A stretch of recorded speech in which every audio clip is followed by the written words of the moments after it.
bienvenue à notre 17e édition d'Officine Expo, qui est cette année également sous le haut patronage de Sa Majesté. Donc, la thématique principale de notre congrès, c'est l'innovation. Donc, aujourd'hui, nous aurons une thématique importante avec professeur Jacques Buxoro, qui est l'analyse d'ordonnance chez une personne hypertendue et en même temps diabétique. Donc, ça va être traité en tandem avec Dr Édouard Fougère. Donc, avant de leur donner la parole, je vais les présenter. Je présente d'abord professeur Jacques Buxoro, même s'il n'a plus besoin d'être présenté. Maintenant, tu fais partie de la famille. Donc, tous les deux, ils sont pharmaciens de formation. Alors, professeur Jacques Buxoro est professeur émérite actuellement. Il est à la faculté de pharmacie de Limoges. Il a plusieurs diplômes à son actif.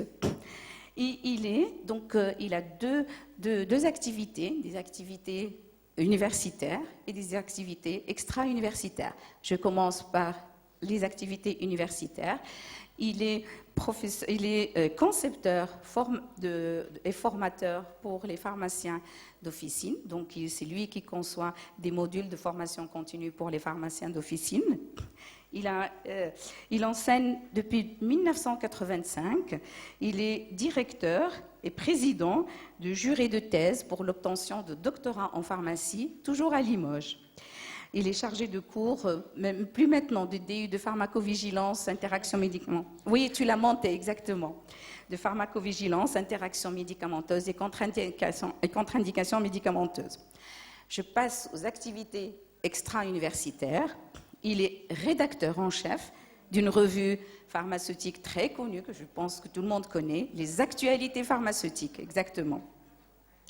Il est conférencier à l'échelle de la France et à l'échelle internationale. La preuve, c'est que tu es parmi nous. Il a à son actif plus de 1700 conférences auprès des pharmaciens. Donc, et si on compte, la dernière, elle a été à Dubaï la semaine dernière. À Abu Dhabi, exactement. Donc, et tu fais beaucoup de communication orale. Et quelque chose de très particulier, c'est une nouveauté même, donc on est toujours dans l'innovation, ce sont les tournages en vidéo. Quoi de neuf en médicaments, justement, avec la société, Sciences pharmaceutiques officinales. Et quelque chose toute particulière qui est propre au professeur Jacques Buxoro, ce sont justement des formations en croisière. Pas que en croisière. Oui, c'est vrai. Les dernières nouveautés, justement, c'est même en voyage. C'est ce que tu as fait. Exact. Alors, à son actif, déjà, il y a 25 croisières. C'est très sympa. Donc, formation et en même temps, on joint l'utile à l'agréable. D'accord ? Alors, je passe au docteur Édouard Fougère, un jeune pharmacien. Un de mes anciens étudiants, quand même. Voilà. Pardon ? Un de mes anciens étudiants. Oui, exactement. Alors, docteur Édouard Fougère, il est pharmacien de formation, tout jeune. Il a plusieurs DU à son actif également, en éducation thérapeutique, en diabète et tout. Alors, plusieurs responsabilités durant ton cursus universitaire et membre du comité, justement, de rédacteur, avec de la même revue que professeur Jacques Buxoro. C'est lui qui prend la relève c'est ça ? Tu prépares la relève. Exactement.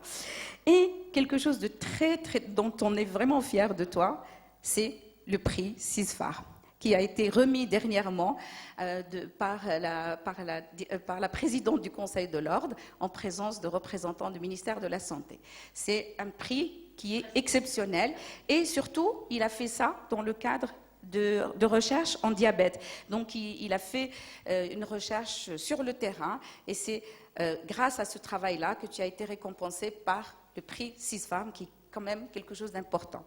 Alors, sans trop tarder, je donne la parole à professeur Jacques Buxoro qui va commencer l'analyse de l'ordonnance. Ensuite, tu vas préparer ça en tandem, tu vas présenter ça en tandem avec lui. Alors, je vous souhaite bonne présentation à toutes. Bien. Merci beaucoup pour tous ces éloges, hein, c'est toujours agréable. Et surtout, merci à vous d'être venus nombreux. Et c'est un grand bonheur de me trouver là aujourd'hui. Vous le savez, c'est un pays que j'affectionne beaucoup. Et s'il y a un pays sur la planète où j'aimerais venir plus, c'est celui-ci. Voilà, le Maroc est un pays absolument prodigieux. Voilà. Et en plus, j'ai des amis très fidèles. Je vois Jamal devant. J'ai des amis très fidèles. Tu seras toujours le bienvenu. Mais je suis ravi de venir. Voilà. Donc nous avons quelques petites choses à voir ensemble. Vous allez voir, très pratique, vous l'avez compris. Et donc, nous avons des objectifs pour aujourd'hui. Alors, quels sont ces objectifs? Alors, on va travailler sur une ordonnance pour un patient chronique. Donc, on a choisi le patient diabétique parce que vous allez voir, au Maroc, c'est vrai, comme dans beaucoup de pays actuellement, le diabète est une maladie très, très fréquente. Donc, vous avez et vous recevez chaque jour beaucoup de diabétiques. Et vous savez que cette maladie expose à des complications. Donc, dans cette maladie chronique, il y a donc le diabète avec un fond, vous le verrez, le cardiovasculaire. Donc, le but aujourd'hui, c'est de mieux comprendre les ordonnances de maladies chroniques. Ensuite, on va détailler les étapes de l'analyse d'une ordonnance. Parce que ça ne se fait pas comme ça. Vous voyez, on ne prend pas l'ordonnance. Non, non. Il y a un protocole bien déterminé aujourd'hui, un process qui va vers la qualité. Donc, on est obligé de suivre des règles bien précises.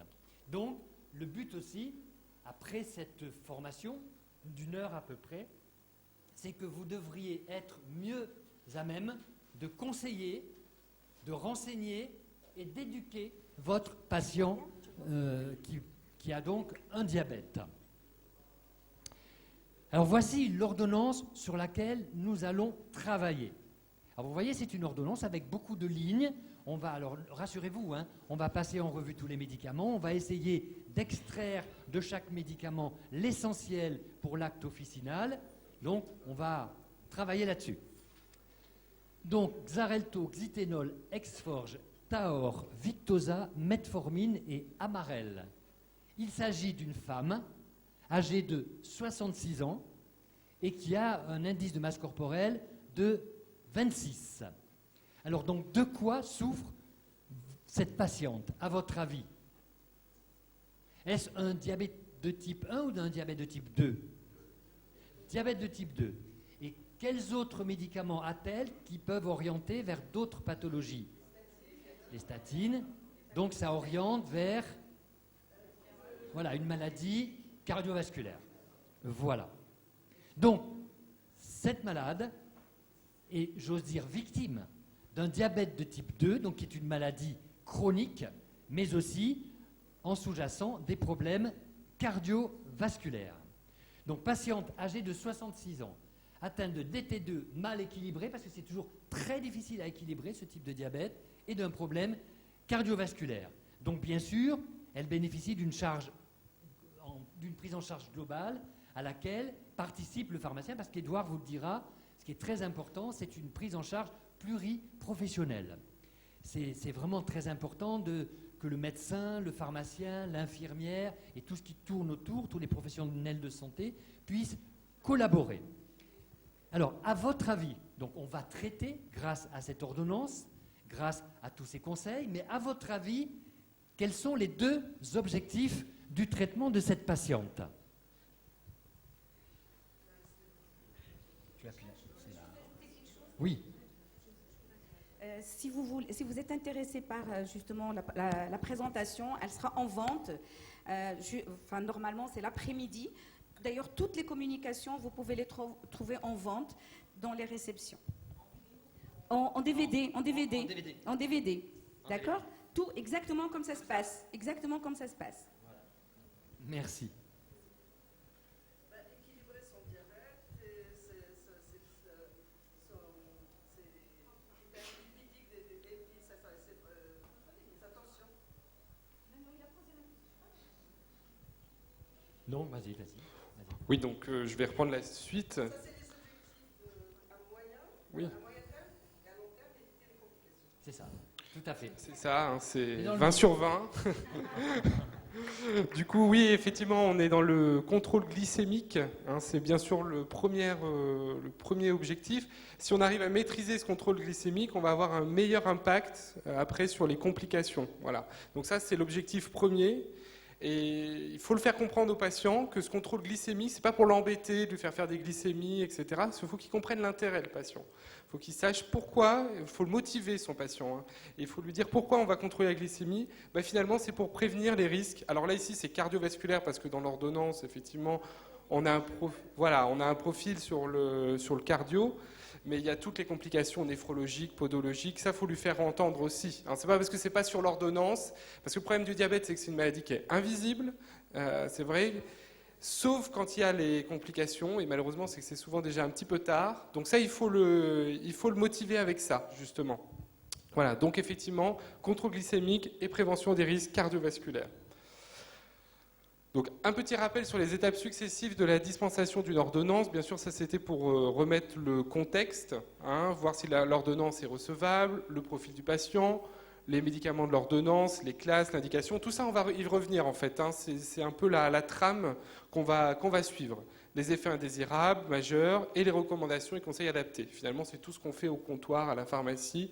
Hein, mais c'est pour revoir un petit peu la trame de ce qu'on va faire. Voilà.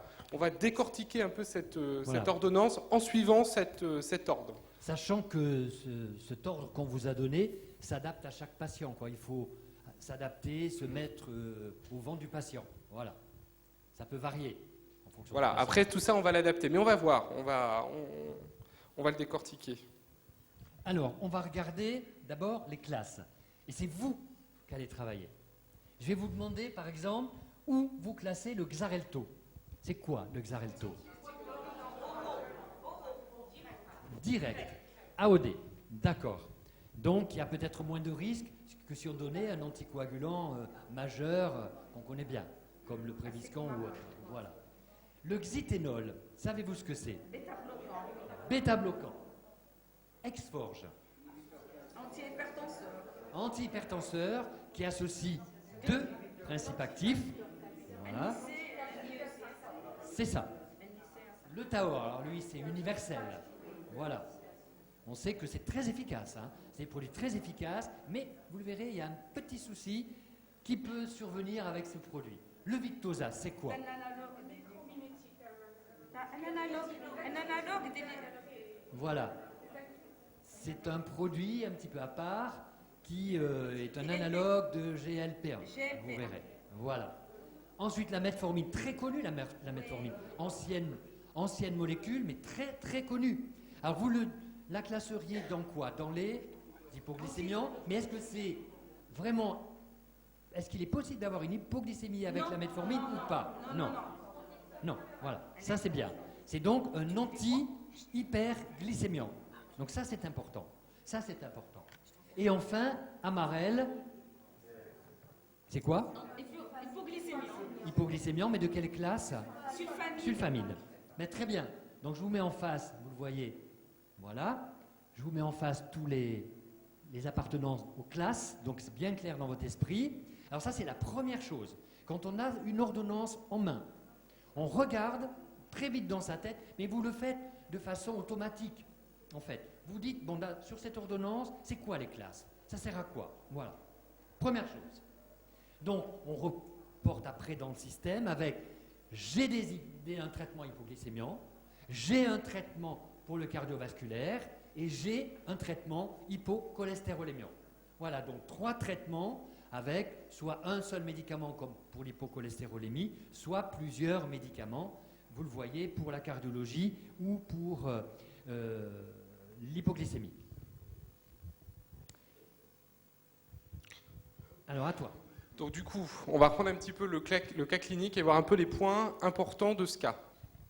Parce qu'il faut effectivement, là maintenant on a vu l'ordonnance, on a regardé l'ordonnance, maintenant on va regarder un peu plus le patient. Voilà. Parce que c'est vrai qu'il faut toujours regarder l'ordonnance en face du patient que vous avez devant vous. Donc du coup, on a une patiente âgée de 66 ans. Donc ça, c'est important. D'accord ? On se place, selon la définition de l'Organisation mondiale de la santé, sur une personne dite âgée, entre guillemets. Je sais que c'est pas forcément âgé... Voilà, je veux vexer personne. T'es gentil. Voilà. Je vais jamais ressortir vivant de la salle, je crois. Je vais repartir vite fait à Paris. Non, 66 ans, effectivement, l'OMS considère, au-delà de 65 ans, effectivement, que la personne est âgée au sens physiologique du terme. Merci. Mais pas forcément, voilà. Hein. Donc du coup, un diabète mal équilibré, maladie cardiovasculaire. Donc là déjà, on va vraiment falloir qu'on prenne en main cette personne. Voilà. Elle a une prise en charge à laquelle va participer donc le pharmacien, donc ça c'est nous. Et l'objectif, donc on a dit contrôle et prévention. Voilà. Donc on a mis les classes avec Jacques. Maintenant, on sait que voilà, c'est une personne âgée. C'est vrai que, tiens, en face de moi, c'est une personne qui est peut-être vulnérable, peut-être qu'elle a des questions, peut-être qu'elle ne maîtrise pas certaines choses, peut-être qu'elle ne comprend pas d'ailleurs sa maladie. Et c'est pour ça qu'il va falloir instaurer un dialogue aussi avec le patient. Et ça, c'est vraiment important pour aborder cette ordonnance et une délivrance qui soit vraiment complète. Voilà. Parce qu'on n'est pas seulement que des experts en pharmacologie, on est aussi des professionnels de santé et on doit aussi aborder le patient et on est là aussi pour l'aider dans la gestion de sa maladie. On n'est pas que des scientifiques. Hein. Ça, c'est ce qui fait d'ailleurs la différence entre un pharmacien et un chimiste. Voilà. C'est que nous, on est là aussi pour aborder le patient et pour l'aider. Voilà. Donc du coup, le diabète de type 2, effectivement, c'est un gros problème de santé publique. On doit rester vigilant à la prise en charge globale de la pathologie.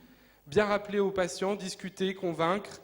Même plus que convaincre, c'est vraiment le faire rentrer dans sa maladie. C'est lui faire comprendre ce qu'est sa maladie. Si on lui fait bien comprendre, on n'aura pas besoin de le convaincre même. Parce qu'il se convient, enfin, il va comprendre de lui-même l'intérêt qu'il a à maîtriser sa maladie, quoi. Voilà, donc effectivement, les symptômes de l'hypoglycémie, ça on va y revenir, surtout chez une personne âgée, hein, les médicaments susceptibles de déstabiliser un diabète et les règles hygiéno-diététiques. Mais ça, on va y revenir. Mais c'est des choses, c'est des notions clés qu'il va falloir aborder de toute façon avec lui. Si c'est pas à ce moment-là, ça sera à une prochaine fois. Parce qu'oubliez pas que votre patient, vous êtes l'un des rares professionnels que le patient va voir plusieurs fois tous les mois éventuellement, alors que son diabétologue, il ne le voit pas forcément tous les mois. Et donc là, c'est à vous justement de le rendre acteur à chaque fois qu'il va venir à la pharmacie. Alors regardez ces chiffres, c'est édifiant. Édifiant. En 2030, écoutez bien, en 2030, le diabète sera la 7e cause de décès dans le monde. Ça fait peur quand même, ça fait peur. Et regardez bien ce qui se passe dans votre pays. Selon l'OMS, au Maroc, le taux de prévalence du diabète dans la population adulte est de 12,4%. C'est énorme. C'est énorme.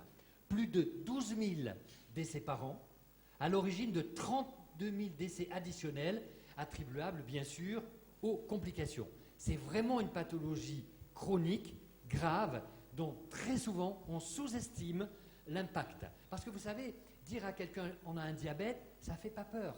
Vous lui dites par contre polyarthrite rhumatoïde, sclérose en plaques, ça fait beaucoup plus peur. Mais le diabète, bon, on se dit on va manger moins sucré, voilà. C'est dans l'esprit des gens, le diabète c'est pas une maladie mortelle, alors que le diabète est extrêmement grave. Vous le voyez avec des complications. En France, la prévalence du diabète traité pharmacologiquement est de 5%, soit plus de 3,3 millions de personnes traitées pour un diabète. Autrement dit, Edouard, dans son officine, il voit beaucoup de diabétiques, même sur Paris, évidemment. Alors, quelques chiffres à méditer et à retenir. 90% des diabétiques sont atteints de DT2. Donc, vous savez, vous avez le diabète de type 2 et le diabète de type 1. Diabète de type 1 qui est considéré maintenant comme une maladie auto-immune et qui nécessite évidemment l'usage d'insuline parce que le pancréas ne sait plus fabriquer cette insuline. Ensuite, le fait d'avoir un diabète, écoutez bien, c'est quand même édifiant là aussi, ça multiplie par un facteur 3 à 5 le risque d'infarctus du myocarde. Donc vous comprenez tout de suite la dangerosité de cette affection.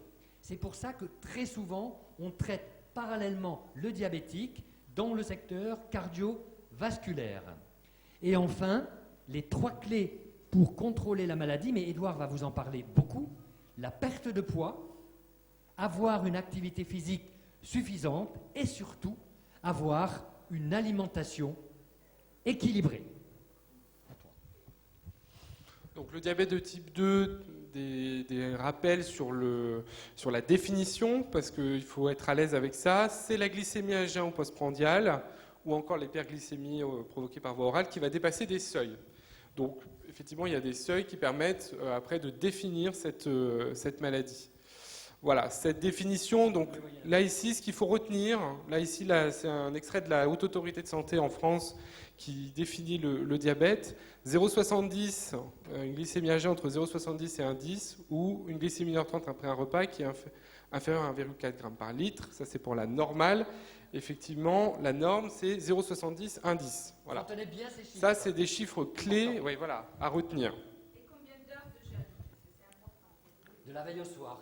Normalement, c'est la veille au soir et il ne faut pas avoir bu, pas avoir fumé. Voilà. Voilà.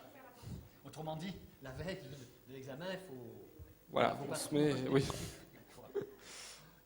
Donc voilà, la norme, ça c'est important. C'est important aussi que les patients connaissent cette norme. Hein. Ça, il faut leur faire véhiculer ce message. Il faut les rendre autonomes de toute façon, nos patients. Il faut les mettre en adhésion. Voilà. C'est le malade qui est au centre de sa maladie. D'accord? C'est postprandial, voilà, oui. Postprandial. Postprandial, voilà. Mais c'est vrai qu'on ne le fait pas trop, ça, finalement. Au laboratoire, on le fait à jeun. Donc c'est une mesure qui n'est pas forcément intuitive, celle-là. C'est vrai que nous, on retient plutôt 0,70, 1,10. Voilà. Donc bien sûr, le diabète de type 2, vous le savez, c'est une évolution qui est lente, qui est silencieuse, une hyperglycémie qui est longtemps asymptomatique. C'est là qui fait toute la complexité du diabète, en fait. Parce que c'est vrai que c'est vraiment très différent de toutes les autres pathologies habituelles. C'est que c'est une pathologie qui n'est pas détectable rapidement. Et c'est vraiment le problème. Et c'est le problème pour motiver nos patients aussi. D'où l'importance, en fait, le rôle du pharmacien, il est vraiment très accru dans cette pathologie, parce qu'on a un vrai rôle de motivation de nos patients. Voilà. Et là, il faut les rendre acteurs. Et elle est souvent découverte en plus de façon fortuite, ce qui rend encore plus souvent l'étonnement de la part du patient qui ne comprend pas et il nous dit bon, tiens, j'ai un peu de sucre. Il banalise très vite la chose en disant j'ai un peu de sucre. Voilà. Et c'est là où on a un rôle de santé publique très important. On doit lui dire attention, c'est pas juste un peu de sucre. Voilà, ils nous disent j'ai un petit diabète, un petit peu de sucre, petit diabète. Ils ont vite fait de minimiser. Bon, c'est instinctif. Hein, je veux dire, je pense que voilà, on se protège comme on peut, mais finalement, tout de suite, ils ont tendance un petit peu à réduire leur maladie. De toute façon, on n'a jamais entendu dire j'ai un petit cancer. Oui, ben oui, non.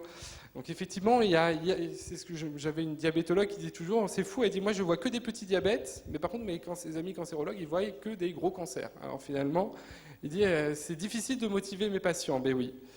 Donc effectivement, ça il faut le faire, il faut leur dire aux patients. Donc comment il se développe le diabète? Donc effectivement, il y a une hyperglycémie, donc une baisse de sensibilité des cellules à l'insuline. Et donc, ce qui fait que, effectivement, les cellules qui vont sécréter de l'insuline, elles vont produire pour compenser cette hyperglycémie, mais au bout d'un moment, bah forcément, c'est un peu comme dans une usine, ça s'épuise. Donc, effectivement, la production d'insuline devient alors insuffisante. Donc, l'insuline, bon, ça, c'est important de le faire comprendre aux patients, c'est une hormone qui est pancréatique. Franchement, l'insuline, parlez-leur-en, il faut leur en parler. Parce que souvent, moi j'ai beaucoup de patients, et j'ai cette formule qui est très vraie, qui disent que pour eux, l'insuline, c'est l'extrême onction thérapeutique. C'est-à-dire c'est comme si c'était le dernier des traitements avant la mort.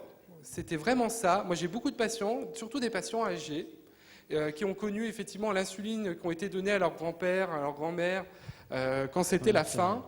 Et pour eux, ils disent ah ben l'insuline, c'est fini après. Si on passe à l'insuline, la prochaine étape... Moi, il y en a une, elle me dit la prochaine étape, c'est le cercueil, quoi. Wow, bon, non. Et il faut leur faire comprendre que l'insuline, c'est une hormone naturelle. C'est pas un médicament de synthèse. Enfin, forcément, c'est une insuline de synthèse, mais il faut leur faire comprendre que ça mime une action d'une hormone naturelle. Et ça, déjà, quand ils ont compris ça, ben, mine de rien, ils adhèrent un peu plus au traitement. Moi, c'est ce qu'ils m'ont dit. Il y en a beaucoup qui disent ah oui, donc en fait, c'est naturel, d'accord. C'est ce qu'on a naturellement. On vient juste en apporter un peu plus. On vient aider notre corps. C'est substitutif. Voilà. Mais ça, il faut leur expliquer, parce qu'il y en a beaucoup qui se disent « Oh là là, je passe aux piqûres, c'est fini, quoi. Voilà, je suis foutu. » Alors que non, ça, il faut leur expliquer. Il faut leur expliquer aussi que l'hyperglycémie, souvent, elle n'apparaît pas comme ça. C'est aussi des problèmes souvent de graisse qui se mettent dans les cellules. Donc nous, on prenait l'image de la clé et de la serrure. Et effectivement, les clés, donc l'insuline, elle peut plus bien ouvrir les serrures parce que les serrures, elles sont engraissées, elles sont rouillées, parce qu'on a eu on a pu avoir une mauvaise hygiène de vie, hein, notamment dans le problème de l'alimentation. Et donc ça, déjà, ils comprennent un peu mieux pourquoi l'hyperglycémie, c'est pas forcément la cause du diabète, mais c'est la conséquence, en fait, de cellules qui seraient un peu rouillées, voilà, engraissées. Et donc, comme ça, on les motive beaucoup plus sur l'alimentation. On leur dit, vous voyez, c'est pas forcément manger toujours moins sucré, mais aussi il faut manger moins gras. Hein, et ça, Oui. quand vous aurez compris ça, vous aurez compris pourquoi vous allez jouer sur votre glycémie. Parce que comme ça, du coup, parce que sinon le sucre, c'est normal, il ne rentre pas dans les cellules. Hein, il ne peut pas rentrer, c'est rouillé, c'est engraissé. Et bien ça, les patients, moi je l'ai vu plein de fois, quand on leur explique ça, ils comprennent mieux, et ils reviennent après à la pharmacie en disant « Ben oui, c'est vrai que j'ai quand même un peu mieux compris ce que vous m'avez expliqué, parce qu'effectivement, si j'arrive à mieux contrôler ma consommation de graisse et de l'alimentation, ben finalement, je vais pouvoir aussi jouer sur ma glycémie. Et que ce n'est pas que manger des choses moins sucrées, mais aussi manger des choses moins grasses. Et ça, ils le comprennent. Voilà. Donc ça, essayez de leur en parler, essayez de les motiver comme ça avec un schéma de clés et de serrures. Et là, ils comprennent mieux. Il faut les motiver, les patients. Il faut leur trouver des schémas clairs, surtout quand ils ont 66 ans. À partir de 70 ans, et encore plus après, quand ils ont 80, 70 ans. Enfin, il y a tous les âges suivant comment ils sont équilibrés, effectivement. Je veux pas dire... Je parle d'un âge de personnes qui ont moins de compréhension. Voilà. Je ne parle pas de professeurs émérites des universités. Donc voilà, et ça, il faut les... Ça, vous pouvez le faire à l'officine, mais vous pouvez le faire aussi dans des séances d'éducation thérapeutique. Voilà. C'est pour ça que le CVAO, qui est instauré... voilà. Ça, c'est important parce qu'on va vous apprendre à... L'importance des outils, c'est très important, mais les images, il faut imager les choses. Les patients, ils ont compris la clé, la serrure.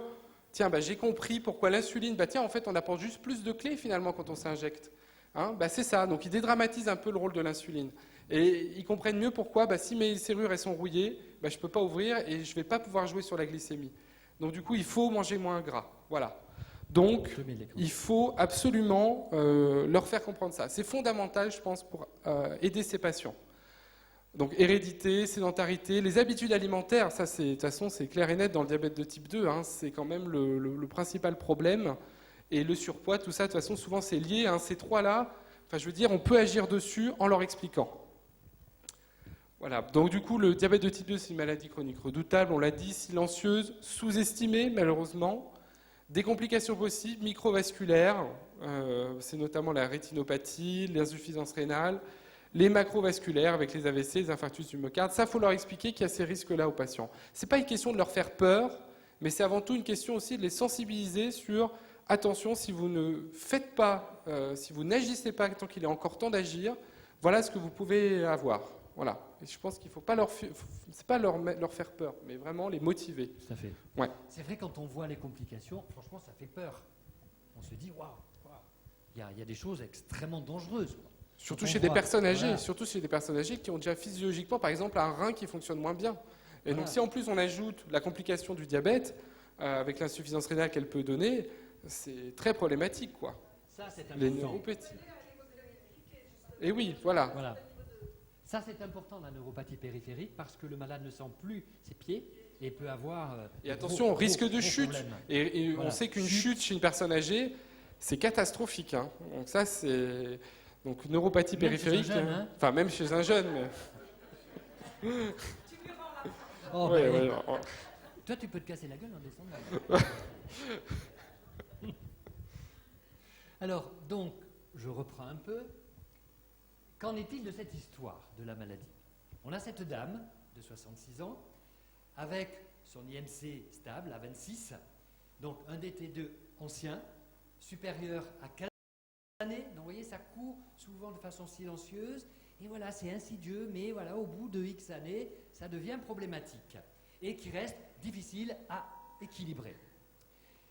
Le DT2 donc, participe au facteur de risque majeur de sa maladie polyartérielle, avérée, c'est clair.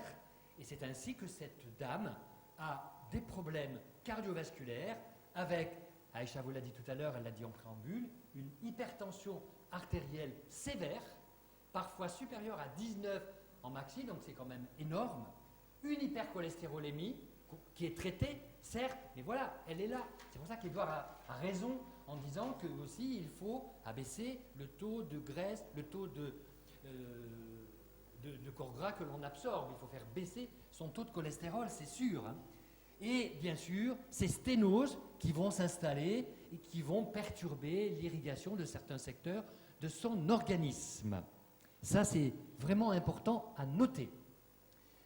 Alors évidemment, cette personne est suivie, et heureusement, bien sûr par un diabétologue, mais aussi de façon pluridisciplinaire, par un cardiologue, un endocrinologue, très souvent, un angiologue, un ophtalmologue, parce qu'il y a ces problèmes de microvasculaire. Hein. Voilà. Oui, voilà, c'est ça. Mais il faut un panel de médecins et de spécialités pour pouvoir bien suivre la personne. Et bien sûr, le médecin généraliste qui coordonne et qui est le garant de toutes ces choses, qui dira « Ah tiens, je vais vous envoyer, je vois qu'il y a une petite baisse de vision, je vais vous envoyer chez l'ophtalmo. » Voilà. Oui. Je ne sais pas si vous allez l'aborder tout à l'heure ou pas. Oui. Justement, il y a un phénomène d'hérédité également et que les enfants. Tout à fait. Tout à fait. C'est vrai qu'on est passé un peu vite, mais l'hérédité joue un gros problème. Quand vous avez dans votre famille un diabétique, de type 1 ou de type 2 du reste, et quand vous avez un diabétique, ben vous pouvez vous dire « Waouh, il y a un terrain ». Et mes enfants seront obligés de se surveiller, parce qu'eux aussi pourront avoir ce diabète. Donc c'est important l'hérédité. Important. Et c'est bien, je rajoute juste que c'est bien que vous soyez là, parce que qui est-ce qui coordonne tout ça aussi? C'est le pharmacien. Le pharmacien, c'est quand même le point central avec tout ce monde-là, parce qu'il voit toutes les ordonnances, lui. Parfois, il voit même des choses que le médecin généraliste, il ne voit pas. Et donc, du coup, c'est important que vous veniez vous former aussi sur ces maladies, parce que finalement, le pharmacien, il est au centre de tout ça. C'est le chef d'orchestre. C'est le chef d'orchestre. Hein. Oui, mais c'était pas dans ce but-là. C'était pas dans ce but-là. D'ailleurs, on le dit à l'oral. Mais c'est vrai que le pharmacien, c'est majeur. On l'a dit, le rôle du pharmacien est majeur. Ça, vraiment. Et vous allez voir, votre profession va vous transformer de plus en plus avec un rôle majeur face à vos patients. Le métier est en train d'évoluer. Sans pharmacien, on ne peut pas faire. Voilà. C'est lui, c'est le chef d'orchestre. C'est celui avec qui on a le plus grand relationnel. Quand on a un petit problème, on pousse la porte, on vient le voir. Il a un rôle de conseiller, il va aiguiller, il va dire « je vois que là, il y a un petit souci, allez voir votre médecin, etc. » C'est capital. Aujourd'hui, c'est lui, moi j'appelle ça un chef d'orchestre. C'est extrêmement important. Alors, vas-y. Donc la stratégie thérapeutique, donc là on s'intéresse vraiment au cœur de cible de notre métier, donc les médicaments. Pour nous en France, la HAS, la principale stratégie c'est la trithérapie avec au moins la metformine, les sulfamides hypoglycémiants. Donc on va y revenir justement par rapport à ça pour essayer de faire le point sur ces familles de médicaments. Voilà. On s'adapte en permanence, il faut toujours adapter la stratégie thérapeutique. Il faut que le patient comprenne aussi que ce n'est pas fixe, effectivement, qu'il va y avoir des évolutions qui sont liées. Bon, bien sûr, il y a le coût, mais ça reste pour le patient anecdotique, même si c'est important qu'il comprenne qu'il y a un coût aussi. À l'efficacité, surtout aux comorbidités, aux effets indésirables. Et que voilà, on ne va pas changer forcément de traitement juste parce que la maladie se détériore. Parce que souvent, les patients, ils se disent « Oula, on m'a changé un traitement, ça va pour là ». Ils me disent « Ah bah non, bah là, on m'a changé, bah, c'est diabète, ça se complique ». Non, pas forcément. C'est peut-être que vous avez eu des effets, des effets indésirables. Peut-être qu'on... Voilà, il n'y a pas qu'une notion de dégradation de la maladie. Voilà, donc là ici c'est vraiment tous les médicaments du DT2, donc je vous fais grâce quand même de tout passer en détail, mais voilà, les biguanines donc avec la metformine, les sulfamides, les glinides, tout ça c'est des médicaments qui sont importants. Ce tableau est assez bien fait je trouve, parce qu'il récapitule aussi les principaux effets indésirables de classe, les principales contre-indications, et vous voyez que ça devient très compliqué chez une personne âgée de prescrire ces médicaments, parce que vous voyez, l'insuffisance rénale revient quand même plusieurs fois. C'est compliqué chez un patient âgé diabétique qui peut avoir une insuffisance rénale, ça va être compliqué de prescrire après ces médicaments, d'où aussi le passage à l'insuline. Voilà. Donc c'est pour ça aussi qu'il faut justifier ce passage à l'insuline et l'expliquer aux patients, que ce n'est pas forcément parce que son diabète se détériore, mais peut-être tout simplement parce que ses reins ne suivent peut-être plus assez bien, et que du coup on va adapter le traitement pour que ses reins puissent filtrer, sans forcément que le diabète se soit aggravé. Voilà. Donc voilà les principales classes. Donc effectivement, ça a un rôle majeur, le pharmacien. Voilà. Là, il est là en gros. En gros, là. Voilà, là, on le voit bien. En gros. Vous êtes content. Non, mais c'est vrai que le pharmacien, et de plus en plus, aura un rôle majeur à jouer parce que c'est le chef d'orchestre et c'est l'une des principales pathologies où il a autant un rôle parce qu'en plus, c'est lui qui va dispenser aussi le matériel de mesure. Il va être là aussi pour gérer aussi donc, tous les traitements. Donc nous, on a aussi les bilans partagés de médication en France. Et c'est vrai que ça veut bien dire ce que ça veut dire, ça. C'est que le pharmacien, il y a vraiment un tournant pour la profession aujourd'hui. Et le diabète de type 2, c'est vraiment le meilleur des exemples, je trouve, de coopération aussi avec les autres professionnels. Ouais. Donc nous, alors effectivement, en France, on peut faire le repérage d'une glycémie anormale, mais c'est toujours pour l'instant dans le cadre d'une campagne de prévention. Est-ce que vous le faites, vous, au Maroc, ça? Oui. Voilà. Dans le cadre d'une campagne de prévention ou spontanément, vous pouvez le faire? Les deux. Les deux? Les deux. Voilà, juste une petite précision. On avait déjà lancé en 2015 une campagne justement de dépistage de diabète 2, mais bon, on n'a pas pris le tout venant. Mais il y avait justement, on a respecté les règles de l'OMS, c'est-à-dire les personnes à risque. Et on avait quand même fait ça à 3 reprises, une campagne au niveau des officines. Et ce sont les officinaux qui ont pris ça à leur charge, et ça a été sous l'égide du ministère de la Santé. C'était vraiment des résultats spectaculaires. Spectaculaires. On avait même des cas justement où la personne qui était diabétique avec 3,2 et qui ne savait pas qu'elle était diabétique. On en avait trouvé. Incroyable. Et il y avait même un cas chez Madame Amrani qui était à 4. Et la personne n'était pas au courant. C'est quand même extraordinaire. Incroyable. Alors les prédiabétiques, on en avait trouvé près de 1000 personnes. Ah oui, quand même. Quand même. Mais maintenant, on va le refaire. Donc, tout à l'heure, je voulais leur parler de la Société marocaine pour la valorisation de l'acte officinal, une société savante qu'on vient de lancer pour les pharmaciens d'officine et les pharmaciens d'hôpital. Donc, je vais vous en parler tout à l'heure. Il faudrait adhérer parce que le premier travail qu'on va faire sur le terrain au niveau des officines, c'est justement le suivi thérapeutique du diabétique. Donc, tout à l'heure, je vous en parlerai. Pardon ?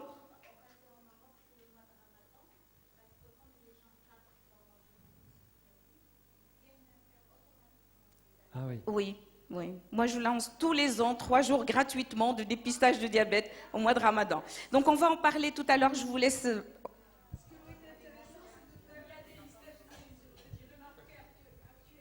Oui.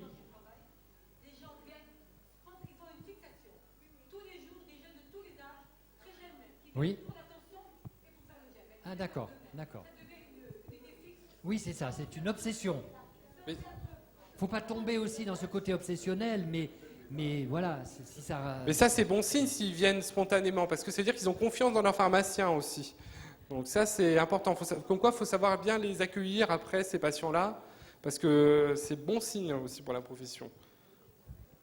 Donc du coup, les conseils de bon usage dans le diabète de type 2, effectivement, lui parler d'un plan de prise, parce que souvent, c'est des patients qui vont avoir d'autres pathologies du coup à côté, cardiovasculaires, néphro, et effectivement, il faut peut-être lui faire un plan de prise dans ses médicaments, pour savoir comment est-ce qu'il va prendre, s'assurer de la bonne observance, les techniques d'injection, ne pas hésiter à demander au laboratoire du matériel factice, pour justement lui montrer les bonnes techniques d'injection avec lui. Mais ça, effectivement, ça se fait. Des fois, il ne faut pas hésiter à le prendre. Voilà. Soit le prendre à côté dans la pharmacie, là où il y a un peu moins de monde, où il voit qu'il n'y a pas la queue derrière lui, où ça peut le stresser, qu'il va vous dire oui, j'ai compris. Voilà. Peut-être le prendre un petit peu à part et lui montrer un peu les techniques. Voilà. Attention, les patients qui reçoivent un médicament susceptible d'induire une hypoglycémie doivent être informés et reconnaître les symptômes.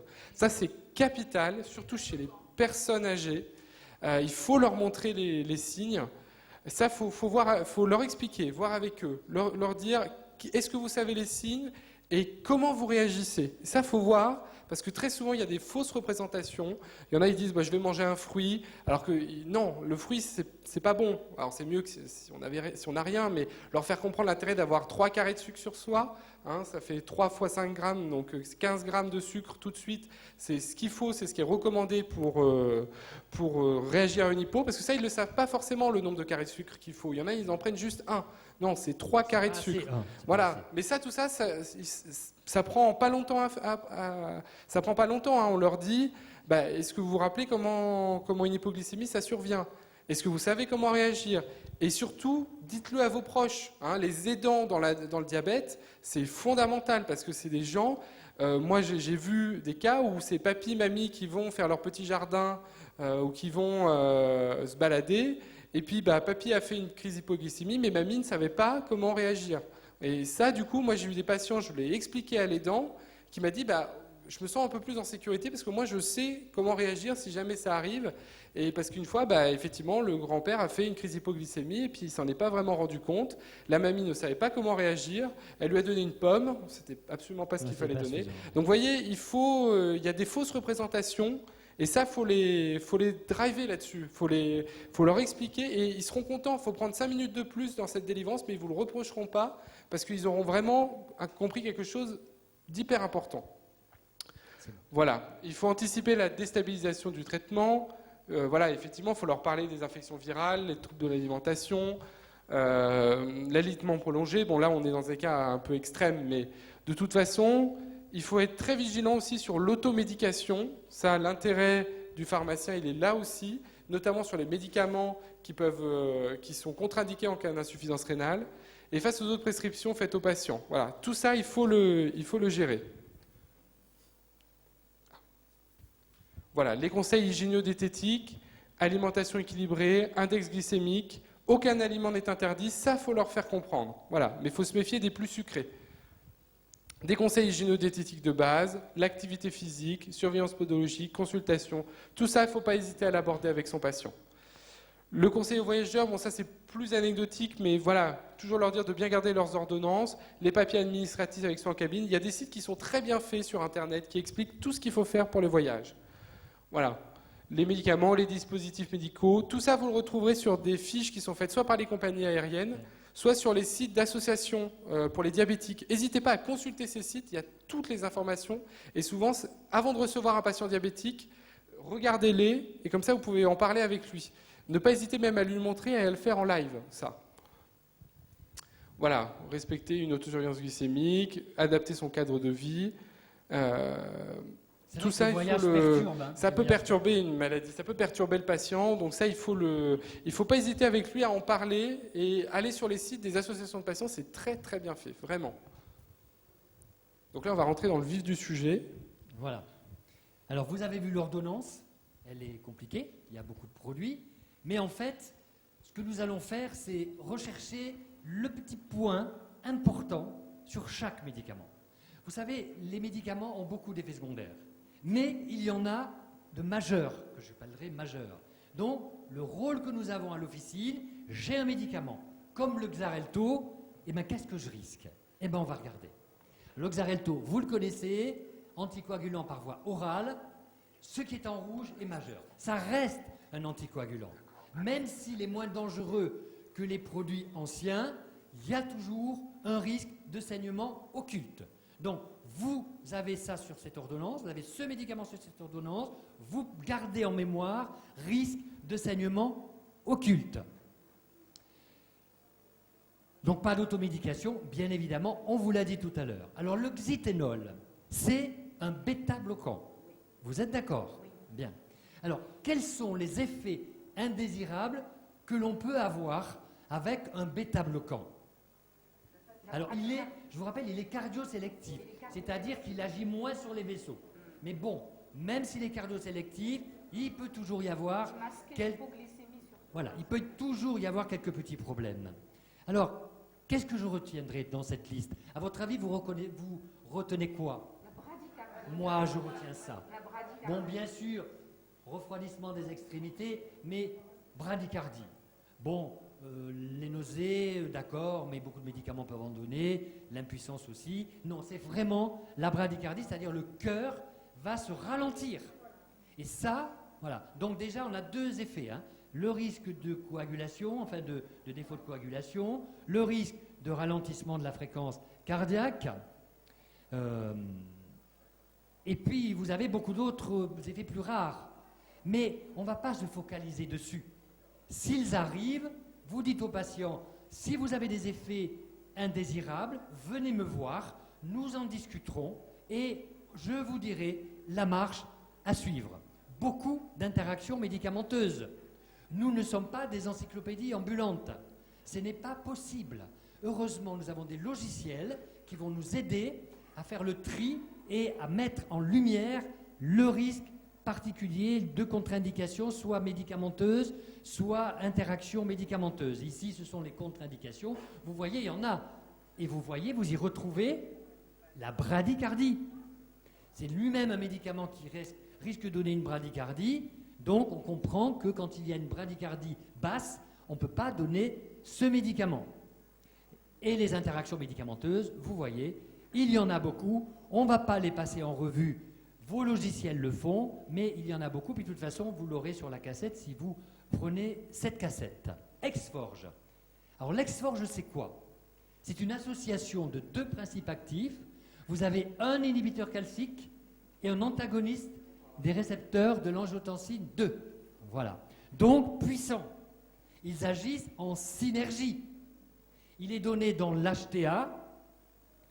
Et bien sûr, quel est à votre avis le risque majeur pour l'exforge? C'est l'hypotension. C'est l'hypotension. Savez-vous comment on peut minimiser une hypotension lorsqu'on prend ce type de produit? Le port de bas de contention. Pourquoi?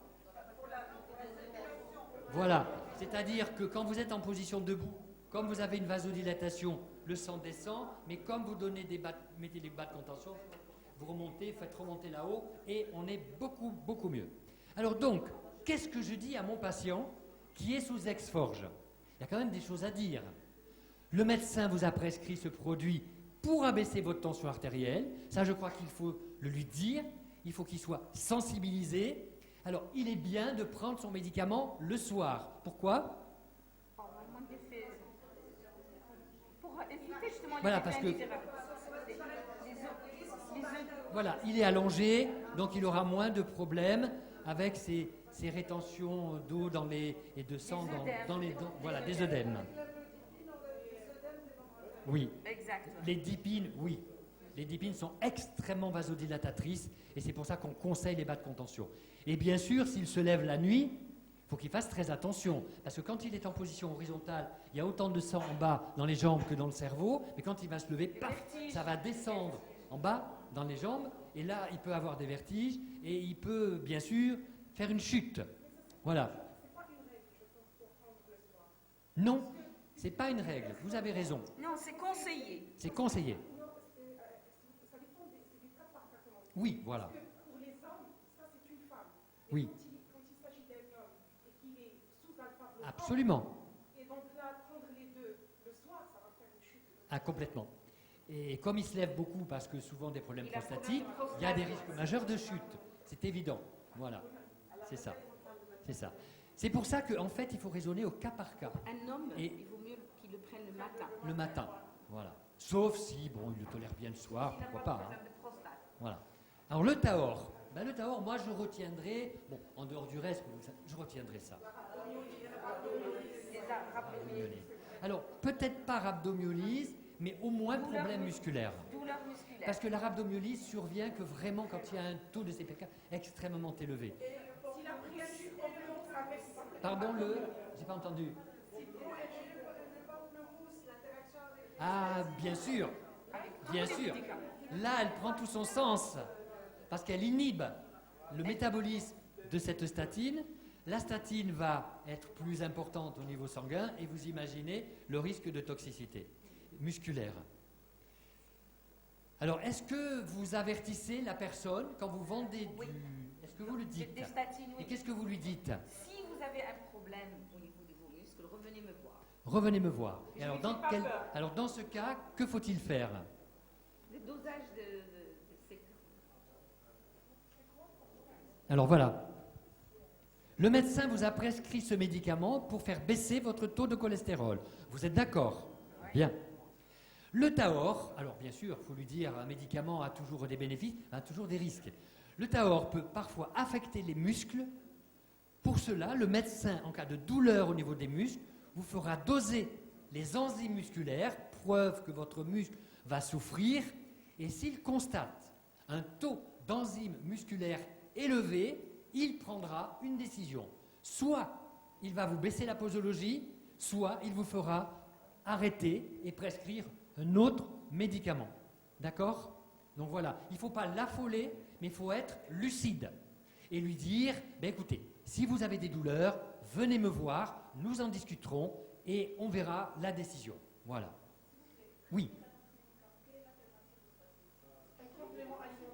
Mais Un il complément. contient aussi une statine, même un complément alimentaire. En complément alimentaire, on peut donner aussi des fibrates. Mais les fibrates, malheureusement, peuvent aussi donner des problèmes musculaires. Voilà. Alors, il y a aussi la levure de riz rouge. Mais elle contient des Mais elle statines. contient des statines, la levure Voilà. de riz rouge. Et non, Sauf qu'elle est naturelle. elle est naturelle, mais elle contient des statines. Donc, si vous faites un problème musculaire, comme il y a des statines aussi dans la levure de riz rouge, vous risquez aussi continuer ce problème musculaire. Voilà. Alors, il y a aussi des produits qui absorbent, comme le Questran, la cholestéramine. Voilà. C'est dégueulasse à prendre. Non, puis c'est pas agréable. Si, mais ça n'a pas été vraiment, c'est pas spectaculaire. S'il C'est vous pas- plaît. Non, le mieux c'est quand même le régime. Hein.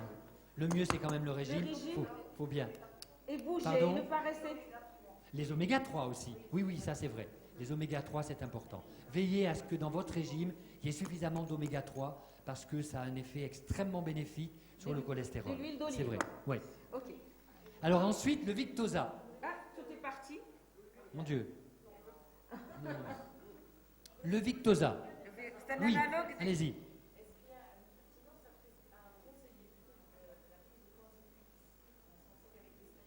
Alors oui, on peut. Oui, oui, On oui, peut. oui, oui. On peut. Le Q10. Ouais. Le Q10. Oui, oui, tout à fait. Oui. Oui. Ça peut influer si vous baissez parallèlement votre taux de statine. Tout à fait. Tout à fait. C'est intéressant. Il y a eu des très très très bons résultats. Voilà. Peut-être pas assez d'études du reste dessus pour l'instant, mais il y a eu des très bons résultats. Alors le Victoza, savez-vous ce que c'est? Si, c'est un analogue des LP4 Donc c'est un produit injectable. injectables. Alors il faut faire attention, parce qu'Edouard tout à l'heure vous l'a dit, quand le malade va passer sous ce type de thérapeutique, paf, on va lui donner... Il est cher, il fait 1000 dirhams au Maroc. Attendez, Non, 1100. alors vous allez voir. Vous allez voir, je vais vous expliquer. En 2 minutes, vous allez le retenir à vie. Oui. S'il vous plaît. Alors, regardez bien, écoutez bien, c'est important. C'est une classe, c'est vrai, madame a raison, qu'on ne connaît pas bien pour certains. Alors regardez ce qui se passe en physiologie. Nous mangeons tous, heureusement. Lorsque nous mangeons, notre repas arrive au niveau de l'intestin. Et au niveau de l'intestin, au niveau des cellules particulières, elles, de l'iléon, ces cellules vont fabriquer le GLP1. Ce GLP1 est évidemment, malheureusement, alors c'est un peptide de 30 acides aminés, vous le voyez, qui dans l'organisme a des effets extrêmement intéressants, alors il va passer en systémique, et vous vous rendez compte ce qu'il procure, une stimulation de sécrétion d'insuline, une inhibition de la sécrétion de glucagon, un ralentissement de la vidange gastrique, ce qui va permettre de faire apparaître l'hyperglycémie, mais petit à petit, puisqu'on ralentit la vidange gastrique, et un effet anorexigène central. On s'est dit, yes, c'est génial un produit pareil. Vous vous rendez compte naturellement ce qu'on fait? C'est génial. Malheureusement, madame, naturellement, le GLP1 que vous avez fabriqué au niveau de l'intestin est dégradé par une horrible enzyme, enfin je dis horrible, par une enzyme qui va lui faire sa fête et qui va le dégrader. Et nous perdons physiologiquement beaucoup trop de notre GLP1. Donc on s'est dit, wow, yes, on peut faire quelque chose. Alors qu'est-ce qu'on va faire? Regardez bien. On sait que dans le DT2, le diabète de type 2, il y a une diminution de la sécrétion de GLP-1, déjà. Bon. Donc, regardez bien, qu'est-ce qu'on peut faire? Eh bien, on cherche à augmenter à tout prix la quantité de GLP-1. Comment peut-on faire? Soit on va donner des analogues de GLP-1, des produits comme le liraglutide qui ressemblent, soit on va inhiber cette enzyme. Donc vous avez en fait deux classes, d'accord? Est-ce que c'est plus net? Oui, bien sûr. Voilà. Januvia. Donc, vous avez deux grandes classes. Les analogues de GLP-1, on vous en apporte, parce que vous en manquez, ou alors un inhibiteur de DPP4, le peu de GLP-1 qui est fabriqué, on empêche qu'il soit dégradé. Donc, voilà l'intérêt de cette classe de médicaments. Est-ce que c'est beaucoup plus clair? Voilà. Donc, vous avez dans cette classe des produits par voie orale, qui sont des inhibiteurs de DPP4, des produits chimiques, et puis vous avez les produits injectables, comme on a vu tout à l'heure, le liraglutide, on va apporter du GLP-1 aux patients. D'accord? Est-ce que c'est souvent deuxième intention quand on n'a pas pu obtenir un équilibre? Exact. Souvent. C'est souvent de la deuxième intention. Le Januvia. Oui, souvent. Souvent de la deuxième intention. Maintenant, vous avez des diabétologues qui veulent à tout prix vraiment réduire. Et à ce moment-là, ils font des trithérapies, des polythérapies pour se dire, voilà, on va vraiment faire baisser. Alors, est-ce qu'il y Il n'y a... a pas d'effet d'hypoglycémie, ce qui est important. Non, il n'y a pas d'effet hypoglycémiant. Voilà. Vous l'avez compris, grâce au mécanisme d'action, il n'y a pas d'effet hypoglycémiant. Alors par contre, il y a d'autres effets. Alors ici, il peut y en avoir. Tu as raison. Si on associe. Mais si on l'associe... Mais à lui seul, non. Non. Ce qui est le Pas. ordonnance qui va plus que... Mais voilà. L'ordonnance, là, il y a un sulfamide. C'est pas qu'elle est mauvaise, mais elle demande une gestion. Voilà. En voyez, il y a des petits problèmes digestifs et des céphalées. Alors la metformine, vous la connaissez parfaitement. C'est un très vieux médicament qui a fait ses preuves. C'est un anti-hyperglycémiant. Voilà. Mais, alors, donc, c'est ça, hein, il est anti-hyperglycémiant. Vous voyez, il agit par d'autres procédés, mais il ne risque pas de faire tomber le malade en hypoglycémie. Et ça, c'est sa grande force. Par contre, il a quelques petits effets indésirables qu'on doit retenir. Il est assez mal toléré sur le plan digestif, nausées, vomissements, diarrhée, douleur abdominale, perte d'appétit, mais ça disparaît relativement vite au bout d'un certain temps. Et surtout, Il y a un mésusage qu'on constate oui, quand ils veulent maigrir avec... c'est ça, malheureusement. Malheureusement. Et alors, retenez aussi, quand vous avez de la metformine sur une ordonnance, le risque rénal. Il faut surveiller la fonction rénale sous metformine. Donc on va faire un dosage de clairance de créatinine. Et si on fait faire une radiographie, vous savez que si on utilise un produit de contraste iodé, qui lui aussi, voilà, il 48 heures faudra avant. arrêter 48 la heures. metformine. Et ça, c'est important de le dire parce qu'on risque vraiment C'est- tomber en parce que insuffisance l'élimination rénale. L'élimination de l'iode Voilà, rénale et c'est ça. l'élimination de la metformine est Voilà. rénale. Donc il peut y il avoir peut des fatiguer gros le problèmes. rat. Pensez-y. C'est le petit souci. Autrement, c'est un médicament qui est quand même extrêmement... 48 heures avant. Oui, c'est ça. En général, on peut faire un peu moins. Mais bon, vaut peut-être mieux, comme on a ici sur cette ordonnance beaucoup de produits hypoglycémiants, bon, voilà. Pas dramatique non plus si on arrête 48 heures avant. Et puis vous avez ici le sulfamide. Alors lui, le sulfamide, je me méfie. Savez-vous quels sont les risques des sulfamides, en fait? L'hypoglycémie. Alors voilà, vous avez l'hypoglycémie, c'est vraiment un hypoglycémiant. Vous avez le risque d'allergie, pourquoi? Parce que c'est un sulfamide, et qu'on sait que les sulfamides, on réagit relativement mal, et on sait aussi qu'il y a un risque hématologique. Il est rare, mais il peut exister, vous voyez, leucopénie, neutropénie, agranulocytose, ça, on se méfie des sulfamides de ce point de vue-là. Et puis gastro-intestinalement parlant, c'est pas non plus fabuleux. Alors, Édouard, si tu veux bien prendre la suite sur ces traitements qui favorisent l'hypoglycémie.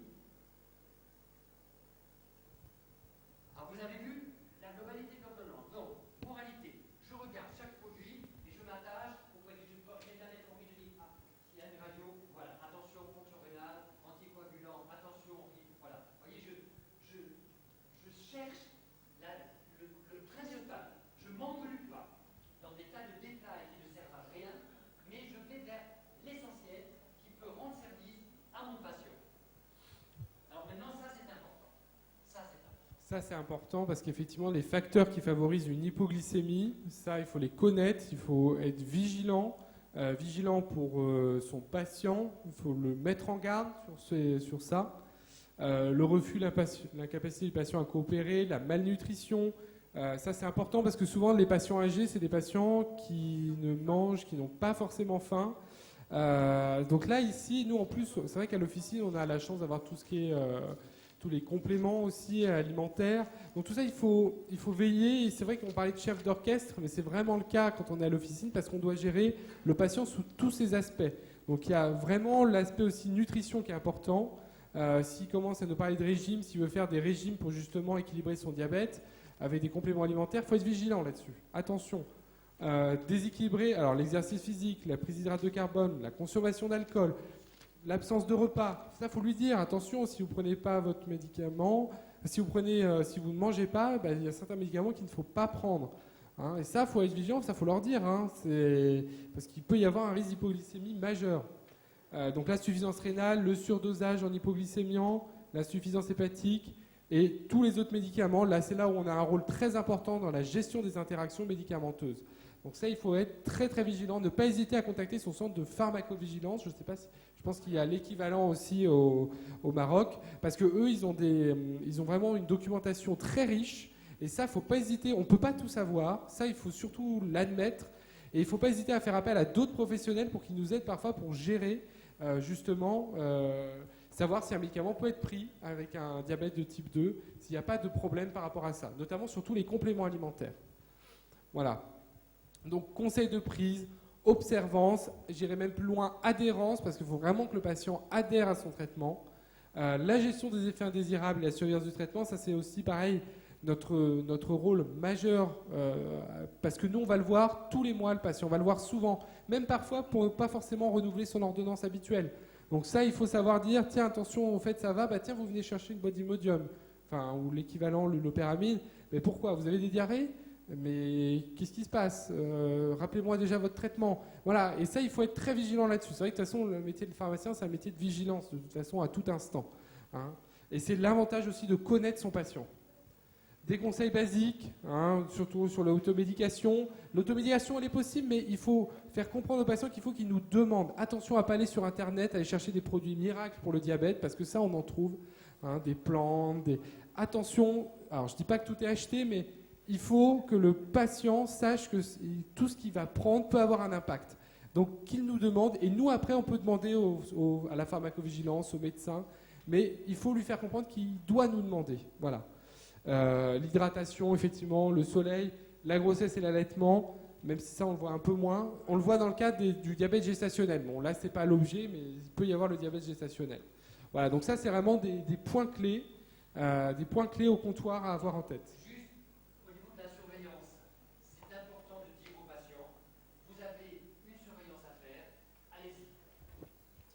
Votre surveillance, mais allez au laboratoire d'analyse médicale. Vous avez des rendez-vous, ne les oubliez pas. C'est extrêmement important. Voilà. Oui, comme on a dit tout à l'heure. Oui, voilà. Oui, mais surtout, allez au laboratoire d'analyse médicale. Vous avez des rendez-vous, ne les oubliez pas. C'est trop important. Voilà. Il y a l'inconvénient, c'est ça justement l'inconvénient de beaucoup de pharmacies, je pense. Parce que quand les gens traitent avec ça, c'est le bêta-bloquant qui gêne, qui me gêne ici. Mais oui, mais c'est une vraie ordonnance. Hein.